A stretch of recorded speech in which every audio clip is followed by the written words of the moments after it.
Hey Hannah, Hello.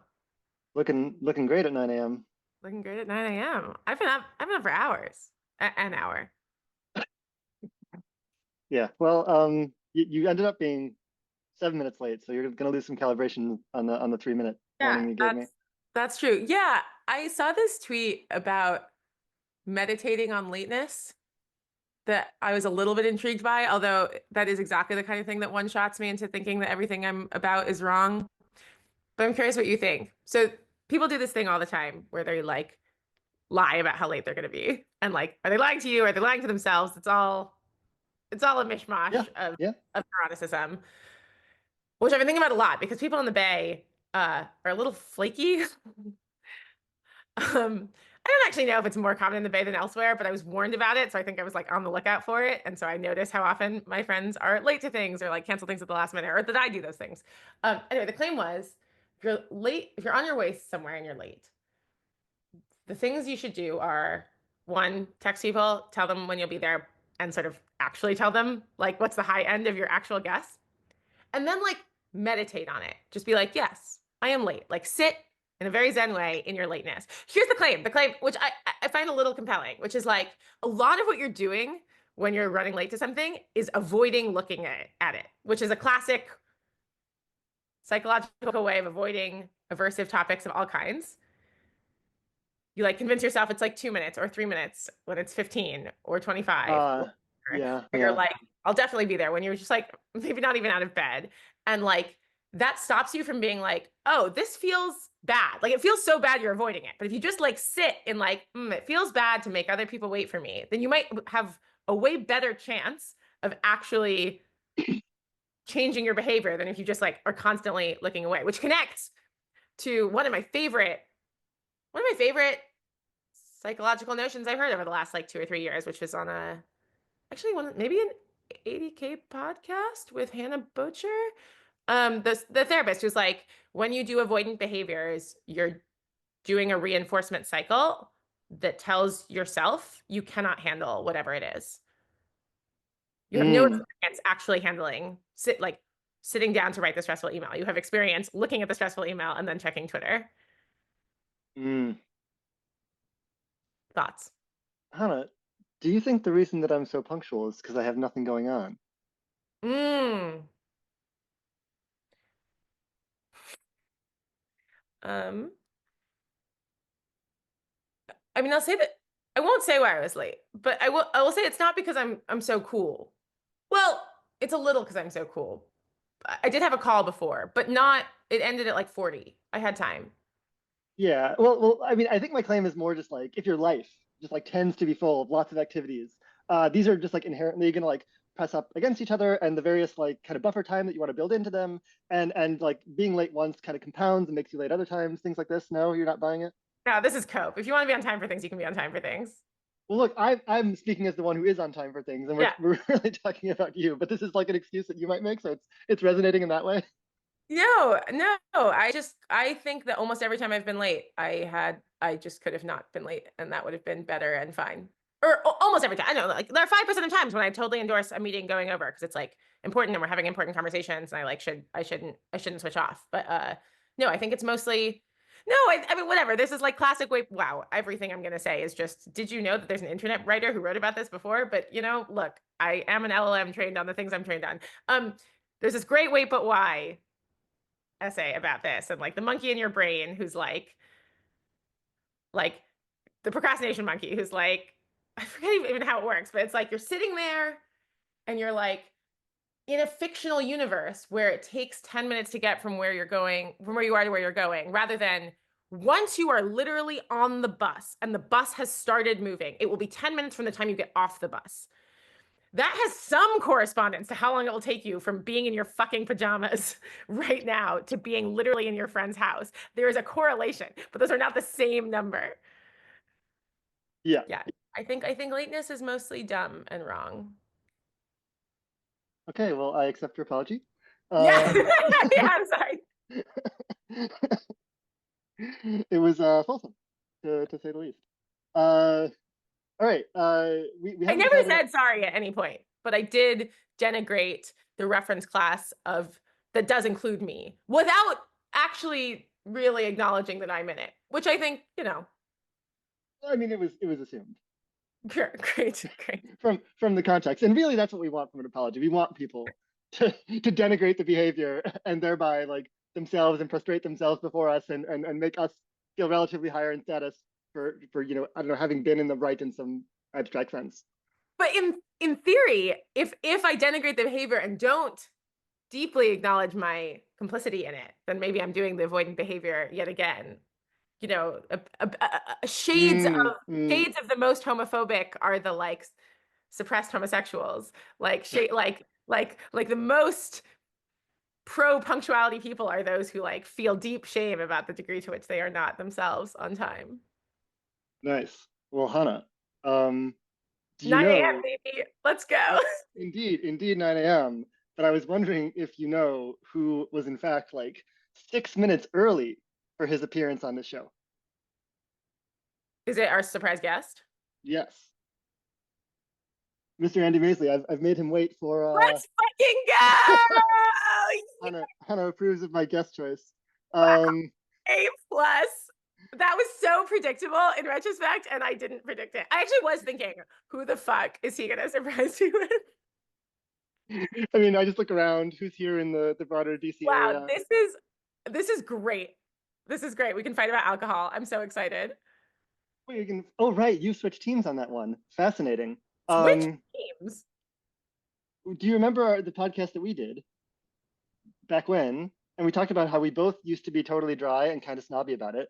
And you've Yeah, become totally unsnobby about it. And I yeah. retained some of my snobbiness. And this seems like a Oh, real I division. switched. Yeah, sorry, switched teams around age like 25. Yes, yes, not recently. All right. I'm not a day over. Um, so here comes our special guest, everyone. It's Andy Masley. Andy is the director of the nonpartisan Effective Altruism District of Columbia group, a group dedicated to maximizing social welfare within the constraint of not acting like a shithead by leveraging the unique platform the District of Columbia has to offer for that work. He is the author of the single best YouTube guide to IB physics and the popular blog, The Weird Turn Pro, where he's known for such controversial takes as ChatGPT is a computer application that uses similar amounts of energy as other computer applications. When asked to comment on other issues, he typically engages the energetic, I don't know, fam. Today, we'll see if we can get him to say more than that. Andy, welcome. That was a wonderful intro, Matt. I appreciate it a lot. It's happy. I'm very happy to be here. Is this going to be entirely about gym stuff? Wait, I saw the title. Wait, 10 minutes ago you saw the title. I gave you a Yeah. different title that said Hanavision, I think. Yes, correct. The topic at issue, Andy, before you came in, and I did Before I notice that joined, yeah, called in. yeah, that you were a full 6 minutes early to your appointed time. One reason that we haven't really pinned down the name of the show is because Hannah was like 7 minutes late um, to show up to her appointed time, which is to let us do this like 15-minute warm up. Mhm. I was gonna go with Hannah. I was gonna go with what was I gonna call this show? Tiny variations on a theme. Oh, that's good. Is this Yeah. the start of a podcast, by the way? Are you doing this? Yeah, What is this? this? Episode 1. This is Oh, cool, happening cool. for real. Rock on, cool. Let's go. Well, I'm a long time listener, first time caller, so just excited to be here. Long time listener to Chana yapping. Yeah. No, truly, and that as well. No, this is great. Yeah. Why is Variations on a Theme a good name? This is a reference to something. I think I'm not cultured enough for this. Well, the idea was it was going to be incredibly structured. And here in episode 1, it's already broken down with the timing of when people enter the Zoom room and things like that. But maybe we'll get there, and it'll just be incredibly formulaic, and we'll only vary it very slightly based on the identity of our guests and what have you, and we'll just really own that and lean into it in the Rock title. on. Cool. This is a very low O way of running a podcast. It is my podcast. Yeah. Oh, I thought it was my podcast. Wow, I'm learning a lot. This is great. Well, I mean, you're the star, but I do all the work. That was the division of labor we established, right? Yeah. As I like to say, I do the division, you do the labor.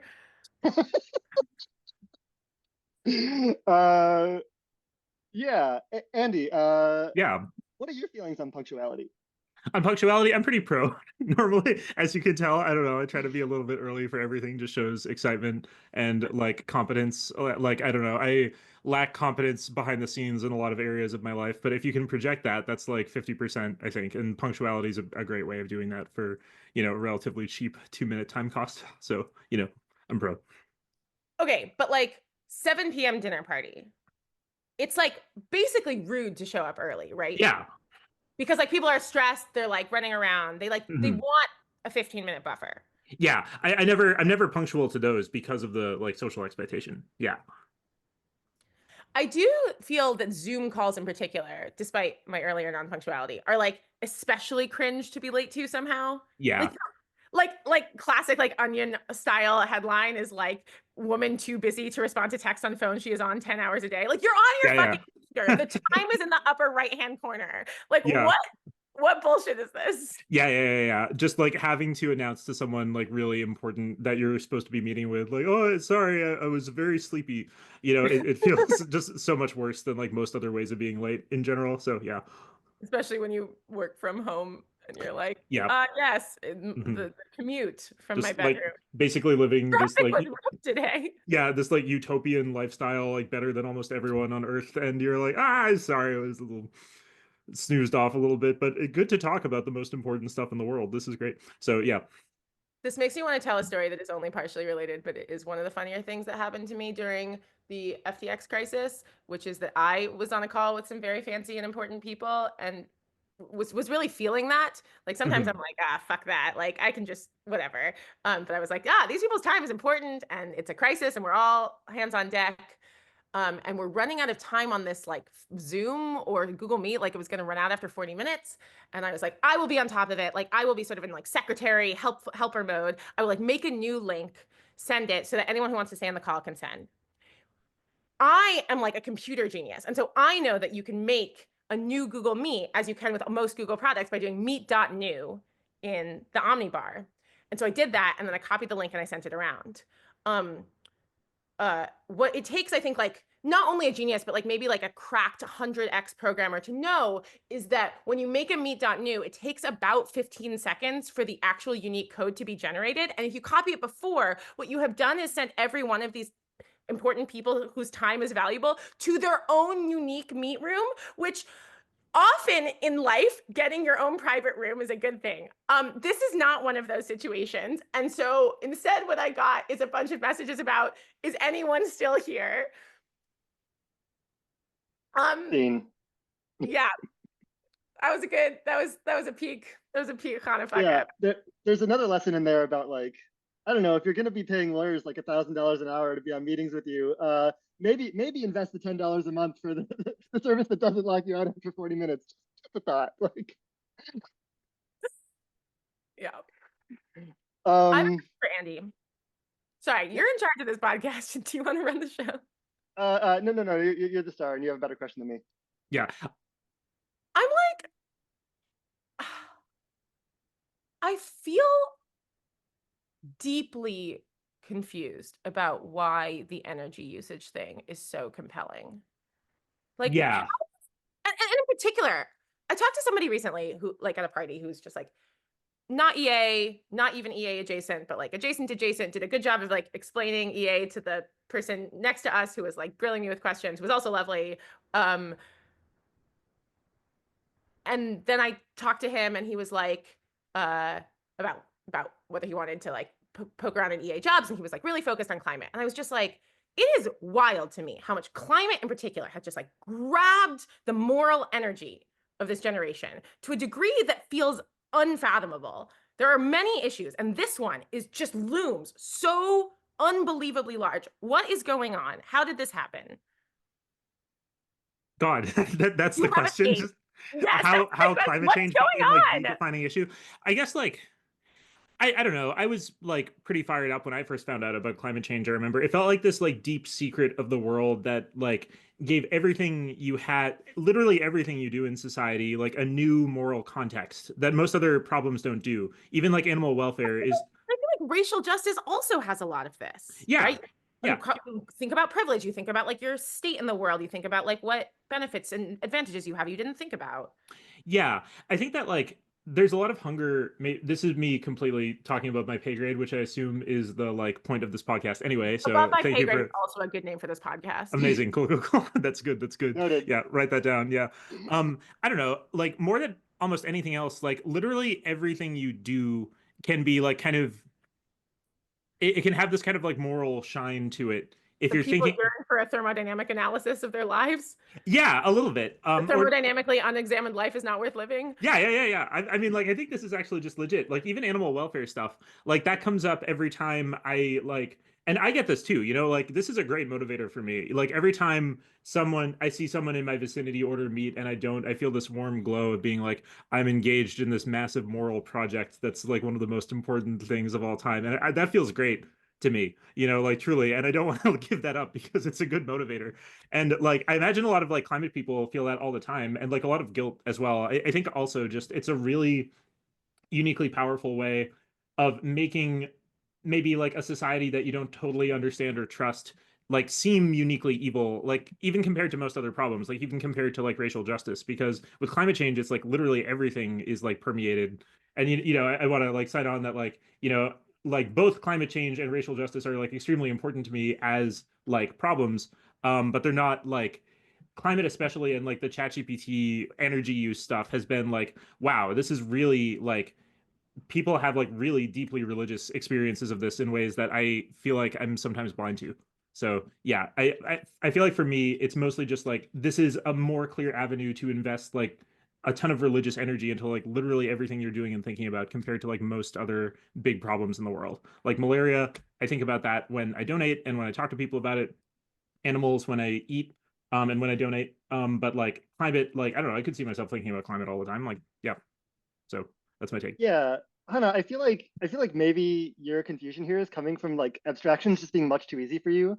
So you're like racial justice, like I'm a privileged person, I'm rich, I like bathe in my richness, my abstract richness, like every moment of every day. Yeah. But I think with climate, it's much more visceral. It's like you turn the thermostat up, you like start your car, and it's like you're doing the thing that is directly like the thing that people are mad about, and that just strikes a chord with people.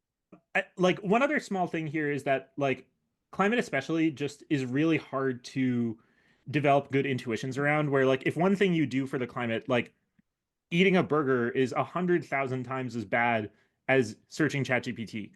And like I don't I have like that we've turned from. I like that Andy now looks for every opportunity to plug the literally facts that people need to just to be know. clear.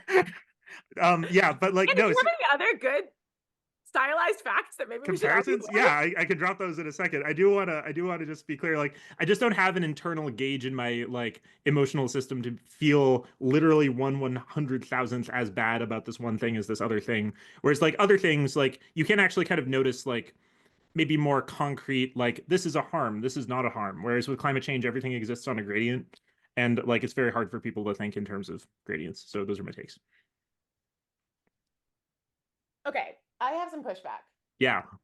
I guess like none of that felt quite as compelling as I wanted it to feel. Sorry.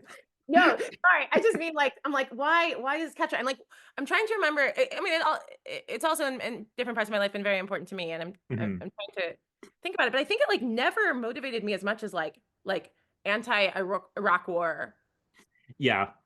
activism, which was just like deeply, deeply important to me. And it just, and to Hmm. me, like that's a human story. Like it's almost, I think you guys are insufficiently surprised that something abstract is like capturing the imagination. Like the Iraq War had villains, it had Yeah. people lying to us and like going to war for greed.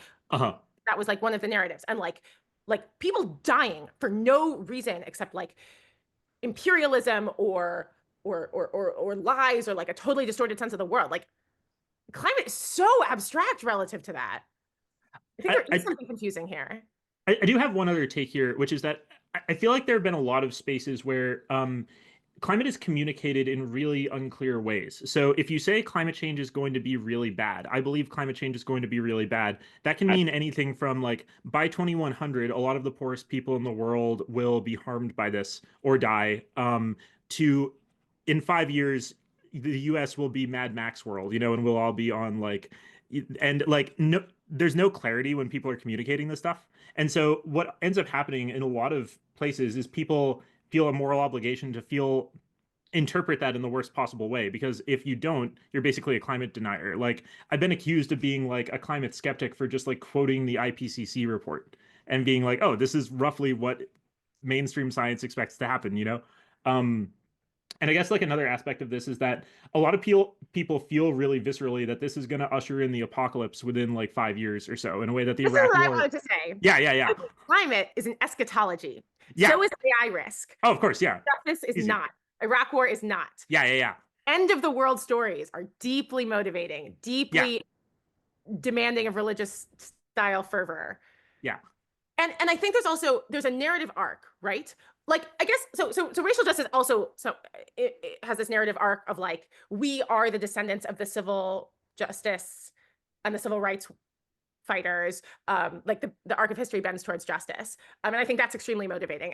And so too, I think, is this climate thing, especially like there's this number we want to avoid, the 335 like parts per million, and the 2 degrees Celsius warming. And like, we will like kind of know if we won or not.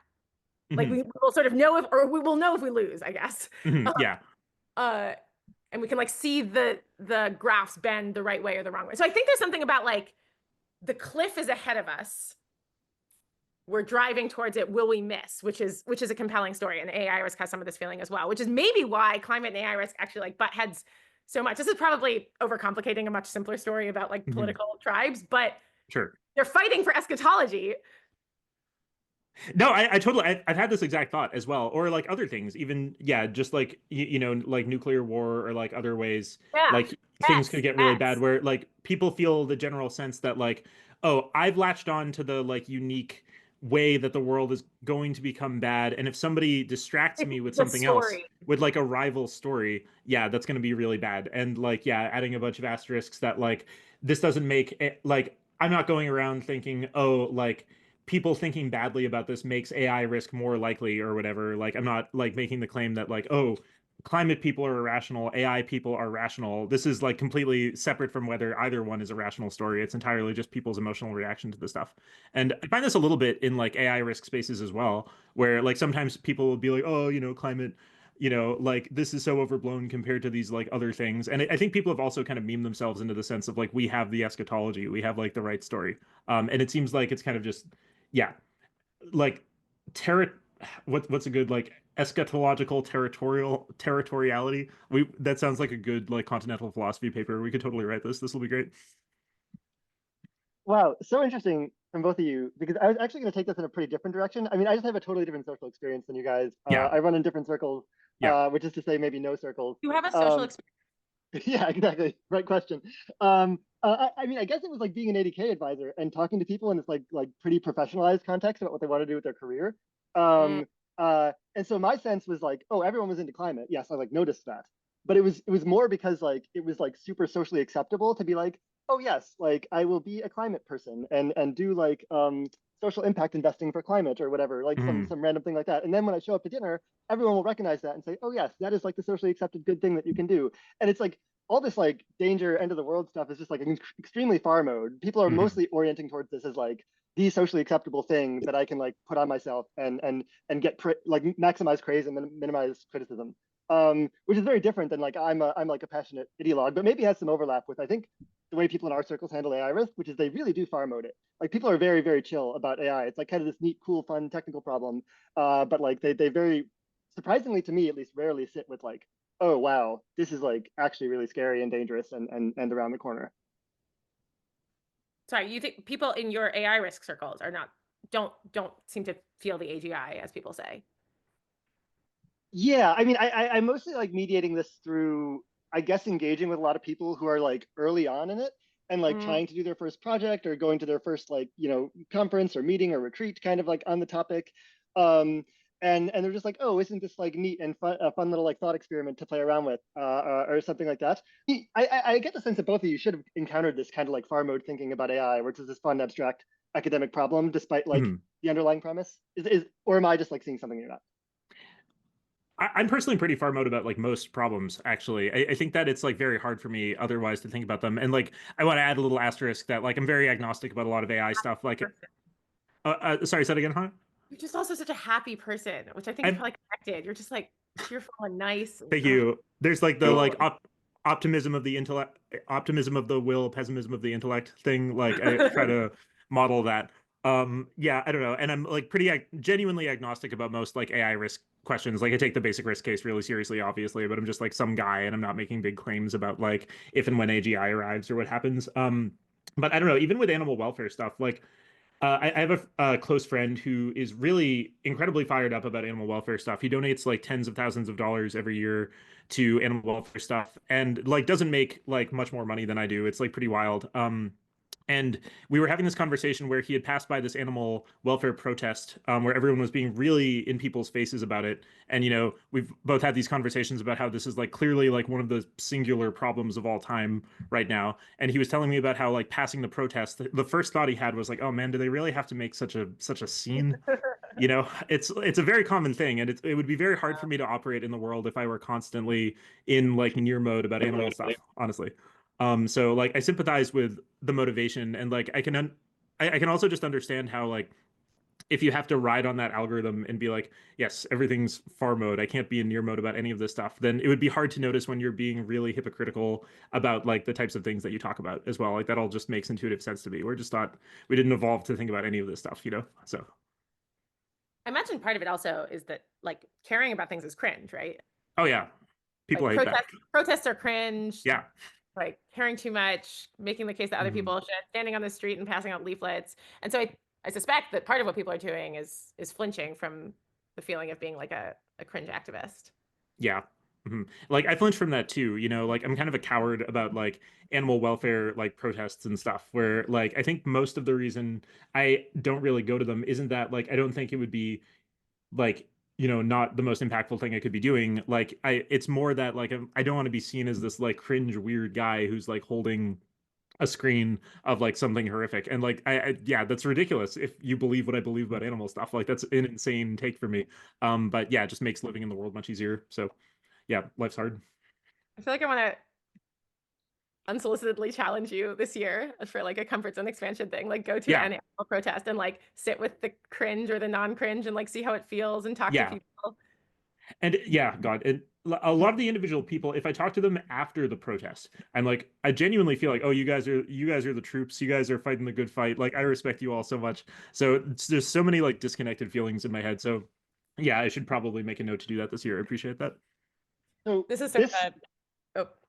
Yeah, this exchange just prompted me to think about your post, Andy, the most recent one, ChatGPT, talking about pig welfare or whatever. Yeah. And maybe it's the wrong post, but I think maybe at the top of that post, you talked about how like going too hard on like visceral imagery Yep. and aggressiveness is actually just a bad strategy. How related to this do you think is like your own reaction to the cringiness and not wanting to do it? Like, are you worried about motivated reasoning here, or can you say more about it? Yeah, so I'd posted a blog post where I literally just have ChatGPT describe like pig welfare conditions for like a deep research prompt, and a guy messaged me after and said it made him cry. So that was like ChatGPT is pretty powerful at this. It's just like pretty good at like describing the situation. I said at the beginning that like, oh, one of my preferences in animal welfare communication is that we don't flash really intense images in like people's face. Honestly, I feel like the only reason I have that preference is that that stuff is already pretty available if people like want to read that. And I think like the market is kind of like saturated for that kind of stuff, and I think a lot of people are just very put off from that, and so there's just a wider market we could be reaching otherwise. It's not that I think it's like a bad form of communication on its own. It just seems like a lot of people are just vaguely aware that if they want to read an article about factory farming that includes a lot of really grisly images, like that's pretty easy to find. And so the fact that they're not reading that is maybe a sign that, but yeah, this could all be totally motivated reasoning. I have no idea, honestly. My mind is opaque to myself. Yeah, I guess there are contexts where like, yeah, you may find yourself in a context where it's like easier to confront people. Your audience is relatively more captive, and you're like, okay, we're here to talk about animals. Let's talk for real and like get quite visceral. But that's quite different than a blog, I guess, or like being very public, because like people really do have the option to say yes or no, right? Yeah. I will say this is also somewhat focused on myself as the target audience, and who knows if I am, but I think there is a real demand for framings that let people believe the basic true facts of the world in a way that makes them feel more sophisticated than people who got there via merely believing basic true facts. Things like animal welfare, not in a good state, orange man bad, etc. Things that are just like they sort of they horseshoe around to like but the basic people believe this. And I think, in fact, the like hashtag, I guess the resistance libs were right, kind of like deflection distancing move that sort of ratty people on Twitter do, including myself, maybe is bad, but is serving a very important function. And I do think that like I'm a really sensible guy, and like you should be crying about the pigs in the crates. For at least some target audience is extremely compelling. Yeah. Yeah, 100. Giving people that kind of like bridge to be seen as a very sophisticated person for believing this is such a like really overpowered like move in writing, I think, where like yeah, I could spend a lot of my blog like posting about how like I think, you know, yeah, like the animal situation is just insane, but if I give people this kind of like, ooh, like this is a way of being seen as a very smart person and believing this, like that actually does, there seems to be a market for that. Maybe it's just like other people like me who are kind of pretentious about this stuff, but like I would buy that as like, yeah, more movements should be considering this as an avenue for how to think about it. I'll give credit to rationality here of I think being a social movement that has given language and status to the move of like, don't be such a pretentious asshole that you forget that basic things are true. Uh-huh. Like, take the basic ass take is a normal move. Yeah, 100%. Yeah, it's something I appreciate a lot about that. But speaking of pretentiousness and looking smart, Andy, the structure of this post that you had GPT write for you, it was like really wild. Like, first of all, Oh amazing yeah, it was job crazy. from, Yeah. from deep research. And then like I wasn't even aware that you could do like the NPR like podcast discussion of the thing. And Yeah, it just right? actually sounds like two NPR posts like discussing your post in earnest. Yeah. It's like so wild. And I'm one of these people who've had this experience of using LLMs and getting like no value out of them despite like putting lots of effort into it. And I realize this is like a terrible take in our circles or whatever, because Oh everyone's no, like, oh that's no, okay. there's like so much value there. Like I published some blog yesterday, and like I basically wrote it all in outline form, and I thought like, this is kind of like superficial or short or whatever. Let me just ask Claude to kind of polish it up, like say this basic stuff, but like add some sentences and paragraphs and make everything fit together. And like I read what Claude wrote and I deleted everything Claude wrote, and I just basically posted my outline again. Yeah, yeah, yeah, yeah. Yeah, how do you do this? Um, well, chatbots are terrible writers, actually. Like, I really can't stand like a lot of their writing style still. Like, almost every time, like before I publish something, I'll give it to ChatGPT or Claude and just be like, "Oh, find me any grammar errors or any like stylistic choices." And almost all the grammar issues it picks up are correct. Like sometimes they'll just like mindlessly type something that doesn't make sense. Um, but if I ask it for stylistic choices, like 9 out of 10 times, it's actually going to be really bad. So I think that was actually like a pretty clear example of like, oh, you know, like what you just said is like, yeah, a lot of people have this experience with LLMs where they start using it and they're like, oh, this is like much worse at writing than I am. And they're correct about that. And they just like kind of bounce off because they don't want to like reasonably invest the time to figure out all the like weird tricks. Um, ChatGPT deep research specifically works really well for like Wikipedia style, like long introductions to things. So like that works pretty well. Even there, I think the writing style could be improved. It's kind of just made to be like, oh, here's this big general report that you can read, but that works out pretty well.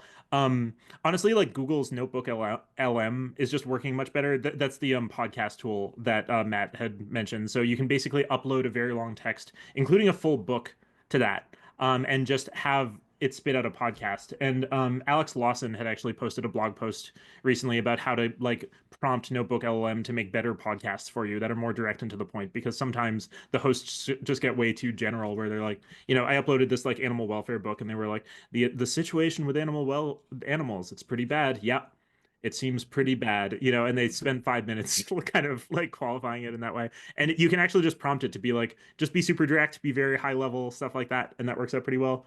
Um, I'm actually just going to boost as an aside that like Notebook LM now has this thing where you can call into the podcast and they will be like, "Hey, Andy, what's up?"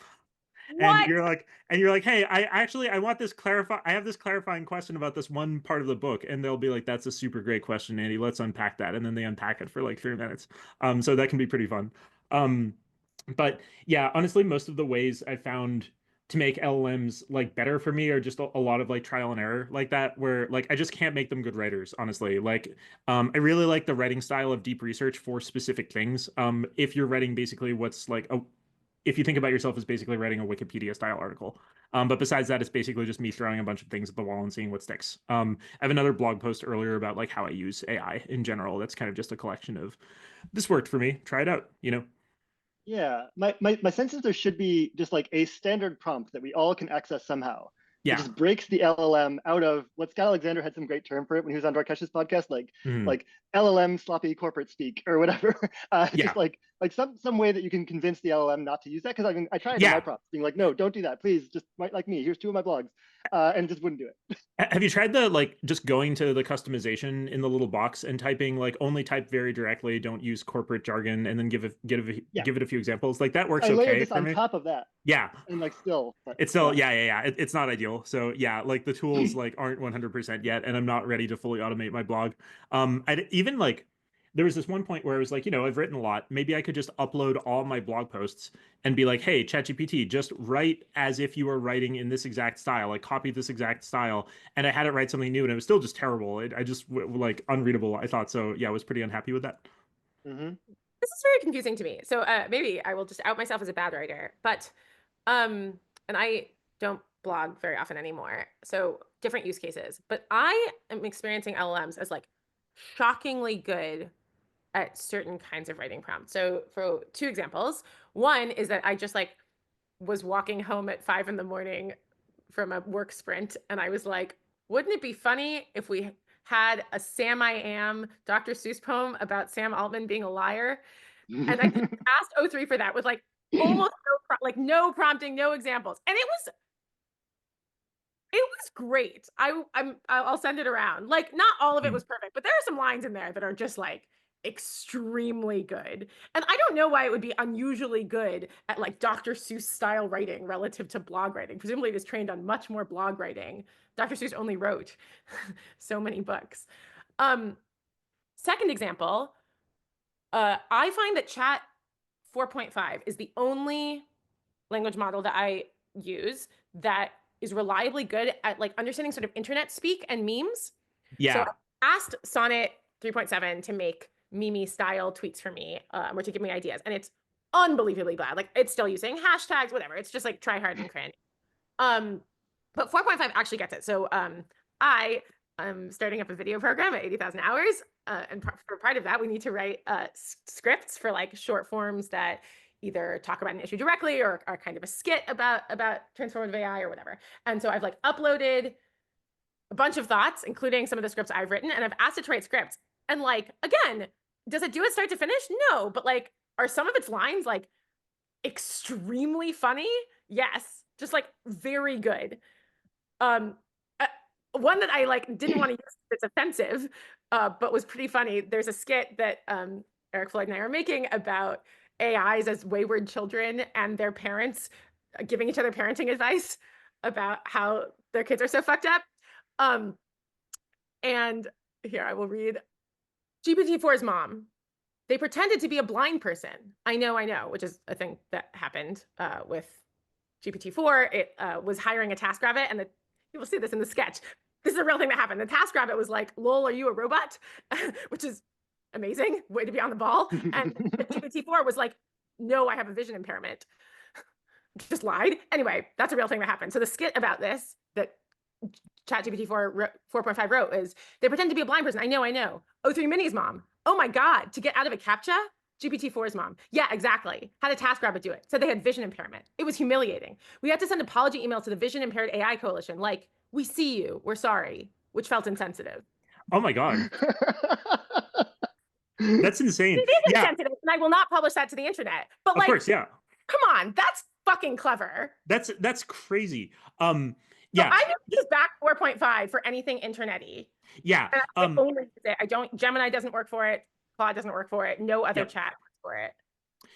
Yes, 100%. I've had this exact same experience where like writing like kind of convincing informal blog posts, it's terrible at. Writing like most internet speak type stuff, it's actually amazing at and has made me laugh. Are you both aware of my like Donald Rumsfeld musical that I wrote using AI? No. It's like Hamilton, but about Rumsfeld instead. I'll share that later. But it had me like I had it like write a series of different musical numbers. Like instead of defying gravity, it's defying intelligence and like finding ways to reasons to invade Iraq despite like the intelligence pointing in the direction that they don't have weapons of mass destruction, etc. And it's very like victorious and fun. And like it did it I actually like got chills at some of the lines. It was just so like clever and the rhyming scheme was so crazy. It had some like Fine yeah, so well, yeah, which I'm confused about vis-a-vis tokenization, but yeah. I had to write some like green text posts as well, you know, like be me and like just had it be, like, you know, JFK during the Cuban Missile Crisis, like be me, be JFK, like, you know, like WTF, missiles in Cuba, like stuff like that. And it just, it was crazy. It's like it, and I would test this kind of stuff on previous models, and 4.5 was just so uniquely good at this compared to everything that came before it. So yeah, there I'm a huge LLM defender. I think they're amazing at that exact type of writing, but I don't want to use them to publish blog posts yet. Yeah, I mean, one issue might be that you know, Hannah, you said like, oh, it's so good at Dr. Seuss, but it's so bad at blogs. Hmm. I think that's like Dr. Seuss is this like singular canon, like very narrow material that it can hew to very closely, whereas blogs are just all over the map. So the average of blogs is like pretty sloppy. Hmm. I don't know. That's my hot take there. Yeah. We are getting tight on time, and Andy, we know you're a busy man running an important organization, so we should let you go. But we do have a final question that we like to ask of all of our guests. I know it's the first episode, but you know we intend to ask this to all future guests going forward. And that question is, will you take your shirt off for George McGowan? Uh, man, how long has this been? Is this like a 2 year? We've never actually met. I've never said a word either in person or even over audio to George. And I would like at one point to at least meet just to acknowledge this like years long situation. So unfortunately, no. I'm like EADC aims to be G rated in everything that we do, and I feel like that would be more of a PG move. So apologies to George for that. But like maybe one day, I can feel myself like every time I tweet, I can feel like George's presence now, where he's like waiting to lurch and be like, "Oh, Andy, like, what's the deal with this?" Yeah, always very flattering. Thank you for that, George. Not problematic in any way. Just keep up the good work, and looking forward to maybe in a few years, like actually meeting in person and like encountering you. That would be cool. Well, in a few years, Andy, you and I are heading to EAG London. Is he going to be there? I never see him Well, there. he lives in London. I don't think he Yeah. goes to EAGs, but we can track him down. Okay. Okay. We should do that. Do you want to go on an adventure together? Yes, absolutely. Yeah, just like yeah, like we can just approach random people in London and be like, "Do you know this guy?" And like slowly but surely piece together his life and eventually locate him at a very specific point in the city. This will be good. Or we could DM him on Twitter, but you know That maybe too. your way's more That too. exciting. That too. Yeah, yeah, yeah, yeah. But yeah, I'm always kind of curious. Like whenever I go to EAG London, I'm like, oh, maybe I'll meet George and acknowledge this like years long thing where he'll like hit on me in the comments of my like tweets, and I'll just be like, oh, that's funny. Yeah, that would be cool. Excellent. Well, thanks so much for coming on, and Yeah, thanks thank hold for on, you. I have all. a final question I Oh, like to ask sorry. our guests. Yeah, This is Jim Cast. yeah. Andy, what's your current deadlift, squat, and bench numbers? Oh God, I've been off the gym for a few months because of like a few unrelated forces in my life that all congealed to make me not go to the gym, basically. So deadlift deadlift it's like 225 for 5 reps. Squat it's like 165, bench it's like 135. On I'm a vegan genetically fucking predisposed to diet, friends. say it again. On a vegan fucking Yeah, diet, yeah, friends. yeah, but I don't know how impressive that is. Like there was a time in my life a few years ago where I had like a 315 squat for 5 reps, and that felt pretty good. That was yeah, that felt amazing actually. It was like 3 plates on either side. That was very nice, and I'm just very far from that right now, and I need to get back. Just like in general, I'm very pro vegans getting huge. If you're vegan, it is time to get huge. 2025 is your year. Let's go, and I will eventually recover my more admirable. You're going to the gym as well, right? Oh yeah, oh Yeah, cool, yeah. cool, cool. And like lifting, I Deadlift just 135 these days, which is wait, say it not as again. impressive as yours, but I deadlift 135 these That's days. great. No, that's amazing. That's cool. That's so cool. So, But yeah, cool. So are both of you doing this podcast going forward, or is it just Matt? It's both of us, and so often as we can, we will have a guest. It'll be hard to top the first one though. Okay, amazing. Well, I'm yeah looking forward to like future iterations. Like you two are like top of my list of people I would like to make podcasts. So like very excited this is finally happening. We have a listener too. Yeah, yeah, yeah, Amazing. yeah, yeah, yeah. Long time caller, first time listener. This is great. We'll look forward to that. All right. Thanks, Andy. Okay, thanks, guys. Have a good day. Bye. Take care, man. Hannah, Matt, how was that? that was great. Andy's a doll. Yeah, fun chat. Unfortunately, because of your lateness and Andy's punctuality, we never got to like introduce the show. That's so true. Should we do that now? Yeah. Okay. So I got. Well, I was gonna go with tiny variations on a theme. We actually came up in talking to Andy with potentially better names for the show. What was the one we had? Above my pay grade. That's pretty good. That's pretty solid. We might want to go with that. There's definitely something with like high O, low O experimentation. We gotta work with that one because that's really notation.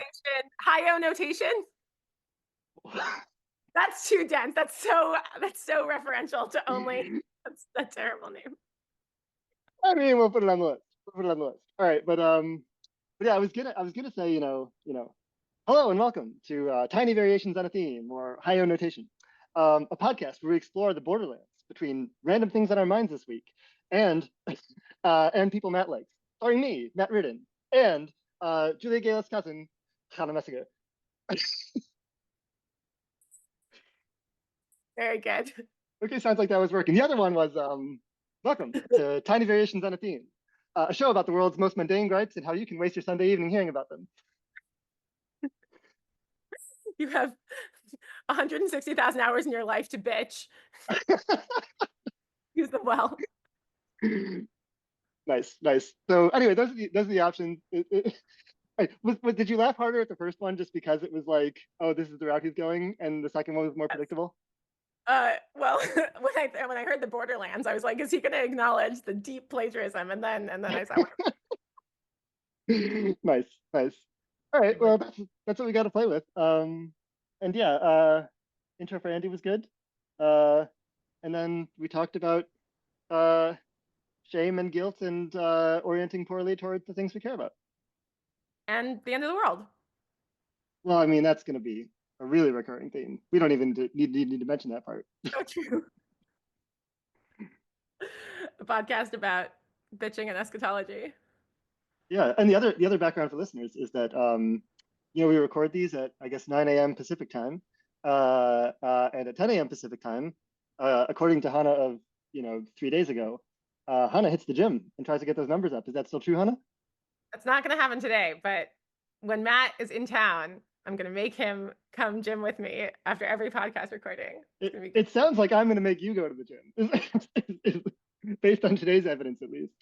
That's fair. It's been 2 weeks in a row. There was some very good gymming in the morning here in the Bay.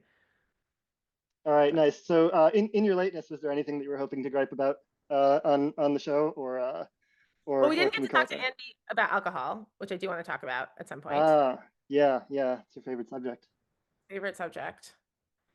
I just went to the second ever mandatory drinking party, and it's just a very good party. Mandatory drinking party. Wow. Tantalizing. I want to talk about it more. But no, I'm going to show up and say, Matt, what are we talking about today? I mean, fair enough. That is the extent of your contractual obligation here. Mandatory drinking party. Now, I assume this is like in reaction to people varying in how much they drink at parties, and this causing some problem that people are unhappy with. And what's the nature of that problem? Problem is that EAs don't drink, and so parties are too sober. And also, it's very hard to get rid of all of your alcohol. And so, in reaction, about a year ago, some people threw a mandatory drinking party where they were like, "You don't have to come, but if you come, you're drinking. We're gonna have drinking games. We're gonna get really silly. We're gonna actually experience sort of drunkenness as the qualia of this party." And it was great. They did it that way. I'm just pretentious. What? It's a high O notation. I think this is actually extremely low O. This is just like, what if we threw a basic ass high school rager, which is Lindy? Yeah, that's fair. Everything is actually. This is actually like, in some ways, the opposite. This is like, what if instead of like being deeply like aware and having big conversations, we just like got sloppy ass drunk and we're silly with our friends? You're right. I'm the one who's out of touch. That might also be a recurring theme of the show. And you know, like 10% of the people at this party, I think, are reliving their high school days, and the other 90% are living out for the first time what they wish their high school experience had been. I guess that's where I would fit in, huh? Yeah, it's great. God, high school is so much more fun at 32. Oh dear. I guess that's why they cast all the 30-year-olds as actors in the high school movies. This is genuinely my experience being a teacher, which is like, I was like, man, high school math is so fun to talk about. I'm enjoying this so much. I get to talk about it all day. And also, there are all of these students who I absolutely would not have been friends with or who would not have been friends with me when I was in high school. But like as an adult in their lives, I am so excited for like the person they're becoming. And I have like a greater appreciate, like they don't have any social standing over me. They're not bullying me. So I get to like just be kind of appreciative of the variety of teenage lives and experiences and just like delighted that they're turning into people that they want to become. And it's so fun and exciting to watch and just way more fun as a teacher than it was as a student. That's another thing that you and Andy could have riffed on. Yeah, yeah, Maybe we'll have Lawson on for that one. yeah. Ex-teacher EAs, best EAs. Yeah, I know. Pretty base crowd, gotta admit. All right, well, amazing episode 1 in the can. Hannah, my pledge to you is that it will take me less than 6 months to produce the final output of this recording. Amazing. My pledge to you is I will avoid 20% fewer of your texts going forward. Warms my heart. All right, great day, great morning. Take care, Hannah. We'll see you. Bye.